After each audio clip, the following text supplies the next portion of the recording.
The Scum Villain's Self-Saving System, Chapter 61 Who a Palace Master, audio source, wuxia-world-audiobook.com. Chapter 61 Who a Palace Master. Ah, that's right. After all, at the end of the day, a master is not obligated to help his disciple quench his fire. Even if he was the one who accidentally rubbed against it and stoked the fire, it's all the same. Shen Qingqiu pushed Luo Bing'er up abruptly, placed a palm on his chest, and sent in a few waves of spiritual energy.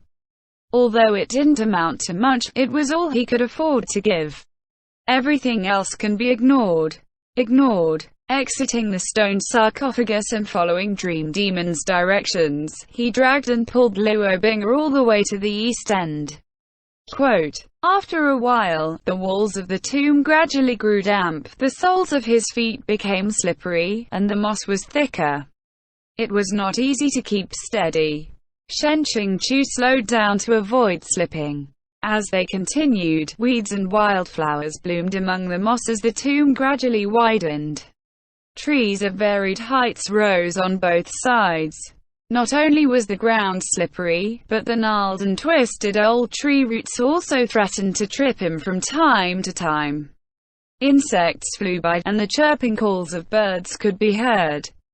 A blue and black zenith suddenly rose up high above them. Inlaid with flashing white crystals, it resembled a curtain of a starlit night. Despite the illusion of being in a jungle, they have not left the holy mausoleum but only arrived at one of the special crypts within it. Each crypt in the holy mausoleum was designed by the nobles of the past generations for their own use. Its designs were strange and varied. Similar to an apartment, the tenants move in bringing only what they have, and decorate the rest of the house in accordance to their preferences. Experts in the field of mechanisms unduly favor the Kim and Dunjia ancient divination tradition. 2 demon beast tamers prefer to use guardian beasts. Herbalists cultivate poisonous flowers and grasses. The owner of this tomb was obviously the last type. The trees and flowers here seemed ordinary, but Shen Qingqiu was determined not to touch them. He removed his robe and covered both their heads. Pressing his hand against Luo Bing'er's waist, he took a cautious step forward. The grass and leaves rustled. Suddenly, a piercing sound accompanied by a flash of cold white light shattered the stillness of the air. Shen Qingqiu's hand snapped down sharply, the Xiuyia sword at his waist flew out and slammed in across to block the sudden attack. The force of strength from both sides did not relent. This obstacle had not been resolved before a second flash of white light struck. This time, it directly stabbed at Luo Bing'er's throat. The Xiuyia sword was blocking the first sword and couldn't be recalled. Neither could he throw Luo Bing'er aside. If he fell amongst those treacherous flowers and plants, he would be done for. He raised his arm and seized the edge of the sword with his bare hand. The blade cut deeply into his palm, but he could still hold it firmly, and it did not advance another half-inch. Blood did not drip, it poured out. It spilled over Shen Qingqiu's clothes and dyed the grass on the ground bright red. He finally realized how painful it must have been when Luo Bing'er had previously grabbed at his blade. Shen Qingqiu's eyes reddened. He jerked his head and his pupils shrank. I never imagined that the strays 3 Tianlangjun spoke of was actually referring to these 2 people. 2 people emerged from within the shadows of the gnarled old trees. To be precise, only one person stepped out. The other one was pushed on a wheelchair-like contraption. The one standing was a beautiful woman with a slender waist and full bosom. The one being wheeled forward was wrapped in a rough felt blanket from the neck down, but the exposed head was not unfamiliar to Shen Qingqiu. The flying sword still strove to move forward. Shen Qingqiu could not loosen his grip. The force was strong, and the blade was close to slicing his palm in half. His expression did not change except for the addition of a fake smile. Lady Chu, old palace master, I trust you've been well. Chu Haitang's eyes were filled with resentment. The old palace master's head moved agitatedly, and his voice was hoarse. Peak Lord Shen, look at me. Do I look well? The word, well, it's just used as a casual greeting and not meant to be taken literally. Shen Qingqiu gave a dry laugh. Upon careful observation, he found that the use of the word, well, was indeed greatly ironic at this point. In the past, the old palace master was a prominent figure in the cultivation world. During their first meeting at the Immortal Alliance conference and during the unrest at Jinlin City, his bearing and appearance were faultless. But now, the previously meticulously kept snow-white beard had become dirty and tangled. His face was so lined that soil filled the creases, and the wrinkles piled up were denser than the aged trees behind him. The old palace master said darkly, "You must find my current appearance strange." Shen Qingqiu thought, "Would you let us go if I say I don't find it strange at all?" What his mouth said. I heard that the old palace master had retired from general affairs to go back to his native place and live in seclusion or was roaming five around without a care in the world. The old palace master sneered. Retired or roaming the world? Did you really believe that? In the entire Wanhua Palace, the entire world, how many people actually believe it? If you want the truth, ask your good disciple. He didn't know what was going on, but they seemed to be looking to settle a score with Luo Bing'er. Shen Qingqiu did not bat an eyelid. He shifted Luo Bing'er to his back and shielded him. Chu Haitang seethed with hatred. Shen Ju, I have said before that I would recognize you even if you have turned to ashes. I have long known your act of self-destruction at Huayu City was fake. Committing suicide as a form of atonement? You're not that kind of person. In the demon realm, I caught sight of you. You really were still alive. You recognized only my body, but not my soul. What's the use of it? Shen Qingqiu lamented helplessly. On the day he was captured by Xia Huling at the Qiyun cave, Shen Qingqiu rescued the various factions and she caught a glimpse of him. It roused her doubts, and from there on she became suspicious. Unfortunately, after he returned to Kangqiong Mountain Sect and was subsequently snatched away by Luo Bing'er, Chu Haitang also crossed the border and followed him into the demon realm. Luo Bing'er had been busy rounding up a large number of Black Moon rhinoceros pythons to break the sacred enchantment. He was bound to be overwhelmed and distracted, and so did not notice that someone had secretly snuck in. To summarize, a woman's hatred cannot be underestimated. It's just that, for these two people to be allied, it had never occurred to Shen Qingqiu. Nor does he know when they had started conspiring together. Thinking of this, a thought occurred to Shen Qingqiu. Back when Lady Chu suddenly appeared in Jinlin City, was it thanks to the old palace master? Since Zhu Jilang has denied involvement in this, it stands to reason that others had a hand in it. How else could Chu Haitang, who had no standing to speak of, have obtained the chance to come forward and denounce him? The old palace master smiled coldly, neither confirming nor denying. Fluffy white dandelion seeds swayed and drifted in the air before them. Shen Qingqiu said, I wonder if I have ever offended the old palace master. The old palace master, since it has come to this, there is no need to hide it from you. His voice rasped as if there was something lodged in his throat.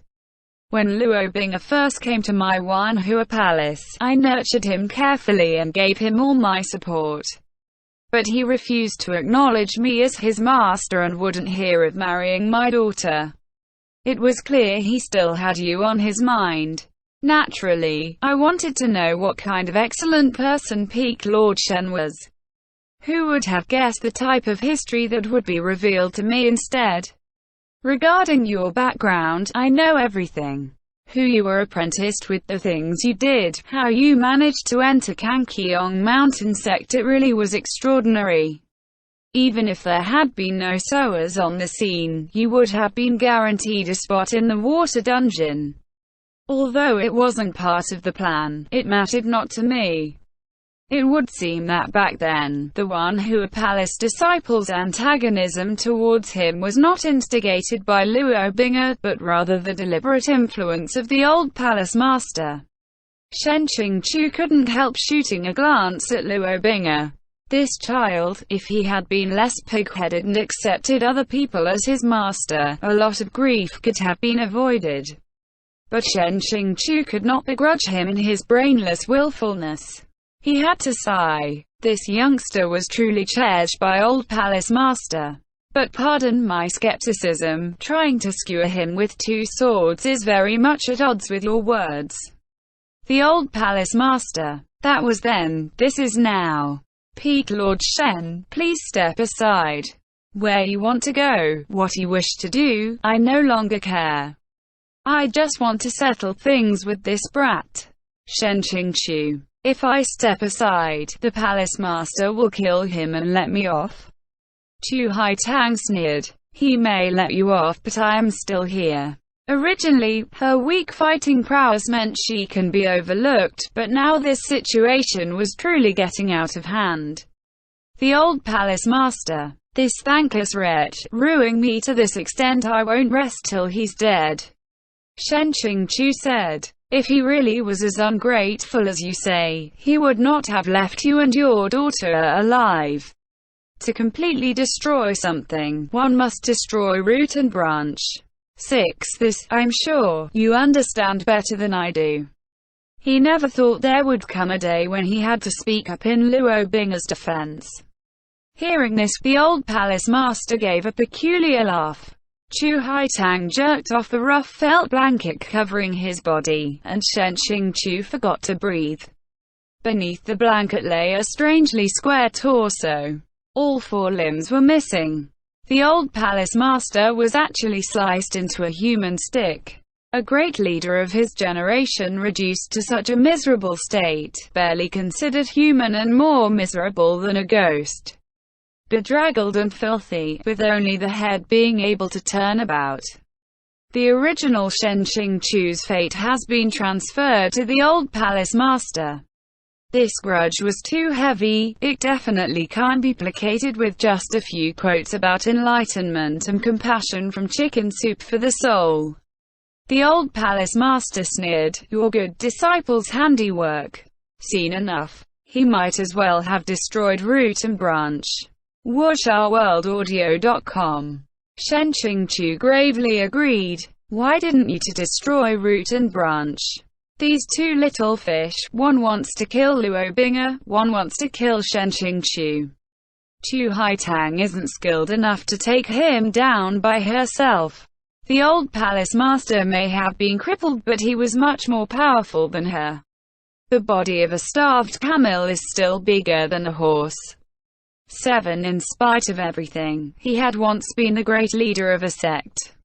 He may no longer have the use of his four limbs, but his spiritual power remains undiminished. Men and women who work side by side will not tire. 8. This pair complement each other's strengths and weaknesses, like a blind man carrying a cripple. Shen Qingqiu snapped the blade with his bare hands and threw it into the grass, staring at the two people facing him. Actually, he could take a gamble. When facing Tianlang Jun, a character whose data had not existed previously, Luo Bing'e's plot armor was useless. But the old palace master did play a role in the original work, and hence should be subjected to the same laws dictating the protagonist's golden undying body. This effect should still be in place. He could try standing back, let the old palace master hack at Luo Bing'e, and like back at Shuanghu City, see who ends up dead instead. The old palace master slowly said, I will ask once more, will you stand aside, or not? Shen Qingqiu lowered his arm, the blood flowing from his palm had slowed to a trickle. He formed his reply. He looked up and said coldly, Just like the old palace master has said, he is my good disciple. You tell me, would I stand aside? Can't be helped, things have changed. Now it's no longer the same as it was back then. In any case, he couldn't bring himself to do it, to spectate from the sidelines as others chopped at Luo Bing'e while he speculated on who would be the winner. At this stage, if he could still gamble with Luo Bing'e's life, he would be no different from the original Scum villain. The old palace master's pupils suddenly narrowed and seemed to flee from the expanding whites of his eyes. He gave an earth-shaken roar. His four limbs were gone, so he poured his spiritual power into his roar instead. With every bellow, Xiāng felt a powerful stream of spiritual energy condensed into sharp blades sweep at him, and the attacks were not trifling. The grass swayed and leaves were sent flying. Xiāng gripped the scabbard with his still bleeding right hand and blocked a few times. The excruciating pain on his right palm made him tremble, but he did not dare switch to his other hand. Without the use of his left hand to hold on to Luo Bing'e, he was afraid he would lose his grip.